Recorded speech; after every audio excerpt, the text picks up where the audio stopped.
Marketing Kannada ಚಾನಲ್ಗೆ ತಮಗೆಲ್ಲರಿಗೂ ಸ್ವಾಗತ. ಇವತ್ತು ಬಂದು 26 ಫೆಬ್ರವರಿ 2024 ನಮ್ಮ ಶೇರ್ ಮಾರ್ಕೆಟ್ನಲ್ಲಿ ಏನಾಯಿತು, ನಿಫ್ಟಿ 50 ಏನಾಯಿತು, ಬೇಸಿಸ್ ಸೆನ್ಸೆಕ್ಸ್ನಲ್ಲಿ ಏನಾಯಿತು, ಯಾವೆಲ್ಲ ಶೇರ್ಗಳಲ್ಲಿ ಏರಿಕೆ ಆಗಿದೆ, ಹಾಗೂ ಕೆನರಾ ಬ್ಯಾಂಕ್ನಲ್ಲಿ ಇವತ್ತು ಏನದು ಅಪ್ರೂವ್ ಆಯಿತಾ, ಸ್ಟಾಕ್ ಸ್ಪ್ಲಿಟ್ ಬಗ್ಗೆ ಮಾತಾಡ್ತಾ ಇದ್ರು, ಅದು ಎಷ್ಟು ಅಪ್ರೂವ್ ಆಗಿದೆ ಏನು ಅಂತ ನೋಡ್ಕೊಂಬರೋಣ ಬನ್ನಿ. ಇವತ್ತು ನಿಫ್ಟಿ 50 ಸುಮಾರು 90 ಪಾಯಿಂಟ್ಸ್ ಅಷ್ಟು ಇಳಿಕೆ ಆಗಿದೆ. ಅಂದರೆ ಇದು ಕ್ಲೋಸ್ ಆಗಬೇಕಾದ್ರೆ ಸುಮಾರು 22,122 ಪಾಯಿಂಟ್ಸಿಗೆ ಇವತ್ತು ನಿಫ್ಟಿ 50 ಕ್ಲೋಸ್ ಆಗಿದೆ. ಅದೇ ರೀತಿ BSE ಸೆನ್ಸೆಕ್ಸ್ ನೋಡಿದ್ರೆ BSE ಸೆನ್ಸೆಕ್ಸ್ನಲ್ಲೂ ಸುಮಾರು 352 ಪಾಯಿಂಟ್ಸ್ ಅಷ್ಟು ಇವತ್ತು ಇಳಿಕೆ ಆಗಿದೆ.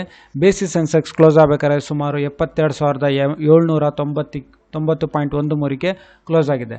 ಟ್ರೆಂಡಿಂಗ್ ಶೇರ್ಗಳಲ್ಲಿ ನಾವು ನೋಡೋದಾದರೆ, ಸ್ಟಾಕ್ಗಳಲ್ಲಿ ನೋಡೋದಾದರೆ ಇಂಡಿಯನ್ ರಿನ್ಯೂಬಲ್ ಎನರ್ಜಿ ಇದರಲ್ಲಿ ಸುಮಾರು 5% ಅಷ್ಟು ಇಳಿಕೆ ಆಗಿದೆ. ಅಂದರೆ ಪ್ರತಿಯೊಂದು ಶೇರಲ್ಲಿ ಸುಮಾರು ₹7.95 ಅಷ್ಟು ಇವತ್ತು ಇದು ಇಳಿಕೆ ಕಂಡಿದೆ.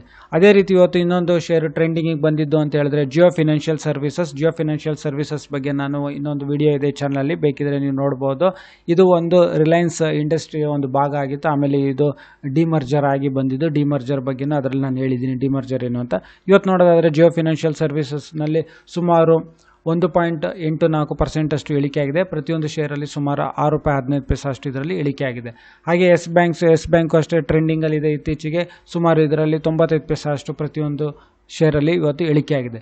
ಹಾಗೆ ನಾವು NHPC ನೋಡಿದ್ರೆ ಸುಮಾರು ಇದರಲ್ಲಿ ಪ್ರತಿಯೊಂದು ಶೇರಲ್ಲಿ ಒಂದು 55 ಅಷ್ಟು ಇದರಲ್ಲಿ ಇವತ್ತು ಏರಿಕೆ ಕಂಡಿದೆ. ಹಾಗೆ HDFC ಬ್ಯಾಂಕು ಅಷ್ಟೇ ಇದು ಟ್ರೆಂಡಿಂಗಲ್ಲೇ ಇದೆ. ನೋಡೋದಾದರೆ ಇವತ್ತು ಸುಮಾರು ₹1.70 ಅಷ್ಟು ಪ್ರತಿಯೊಂದು ಶೇರಲ್ಲಿ ಏರಿಕೆ ಆಗಿದೆ. ಪೇಟಿಎಂ ನೋಡ್ಬೋದು, ಹೆಚ್ಚು ಕಡಿಮೆ 15ನೇ ತಾರೀಕಿಂದ ನಾವು ನೋಡೋದಾದರೆ, 15ನೇ ತಾರೀಕು ಫೆಬ್ರವರಿಯಿಂದ ನೋಡೋದಾದರೆ ಏನು ಬಾಟಮ್ ಫಿಶಿಂಗ್ ಅಂದ್ಬಿಟ್ಟು ಅದ್ರ ಹಿಂದೆ ಇದ್ರ ಬಗ್ಗೆನೂ ಒಂದು ವಿಡಿಯೋ ಹಾಕಿದ್ದೆ.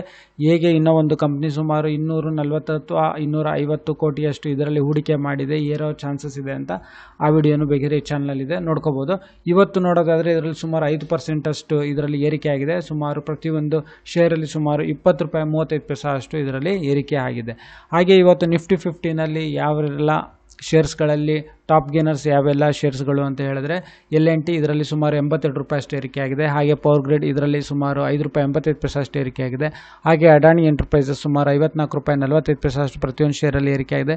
ಭಾರತ್ ಪೆಟ್ರೋಲಿಯಂ ನೋಡ್ಬೋದು, ಚೆನ್ನಾಗಿ ಮಾಡಿದೆ, ಸುಮಾರು ₹9.20 ಅಷ್ಟು ಏರಿಕೆ ಆಗಿದೆ. ಹೋದ ವರ್ಷಕ್ಕೆ ಇದು ಕಂಪೇರ್ ಮಾಡಿದ್ರೆ ಒಂದು ಒಳ್ಳೆ ರಿಟರ್ನ್ಸ್ ಕೊಟ್ಟಿರೋ ಒಂದು ಶೇರು ಅಂತ ಹೇಳ್ಬೋದು ಭಾರತ್ ಪೆಟ್ರೋಲಿಯಂ. ಹಾಗೆ ಟಾಟಾ ಕನ್ಸ್ಯೂಮರ್ಸ್ ಪ್ರಾಡಕ್ಟ್ಸ್ ಸುಮಾರು ಪ್ರತಿಯೊಂದು ಶೇರಲ್ಲಿ ₹16.80 ಅಷ್ಟು ಏರಿಕೆ ಆಗಿದೆ. ಅಡಾನಿ ಪೋರ್ಟ್ಸಲ್ಲಿ ಸುಮಾರು ₹17 ಅಷ್ಟು ಏರಿಕೆ ಆಗಿದೆ. SBI ಲೈಫ್ ಇನ್ಶೂರೆನ್ಸ್ನಲ್ಲಿ ಸುಮಾರು ₹20 ಅಷ್ಟು ಏರಿಕೆ ಆಗಿದೆ. ಹಾಗೆ Eicher motors, Hindustan Unilever, Cipla, Nestle India, Bajaj auto, HDFC bank, UPL ಇದರಲ್ಲಿ ಏರಿಕೆ ಕಂಡಿದೆ. ಹಾಗೆ ಕೆನರಾ ಬ್ಯಾಂಕ್ ನೋಡೋದಾದರೆ ಇವತ್ತು 26 ಫೆಬ್ರವರಿ 2024 ಕೆನರಾ ಬ್ಯಾಂಕಿನ ಮ್ಯಾನೇಜ್ಮೆಂಟ್ ಬೋರ್ಡ್ ಏನಿತ್ತು ಇವತ್ತು ಅಪ್ರೂವ್ ಮಾಡಿದೆ. ಅಂದರೆ 1:5 ರೇಷಿಯೋದಲ್ಲಿ ಅಪ್ರೂವ್ ಮಾಡಿದೆ. ಸ್ಟಾಕ್ ವಿಭಜನೆ ಅನುಮೋದನೆ ಕೊಟ್ಟಿದೆ. ಅಂದರೆ ಸ್ಟಾಕ್ ಸ್ಪ್ಲಿಟ್ ಮಾಡೋದಕ್ಕೆ ಒಂದು ಅಪ್ರೂವಲ್ ಸಿಕ್ಕಿದೆ. ಇದೇನಿದು ಸ್ಟಾಕ್ ಸ್ಪ್ಲಿಟ್ ಅಂತ ಮುಂದೆ ಮಾತಾಡೋಣ.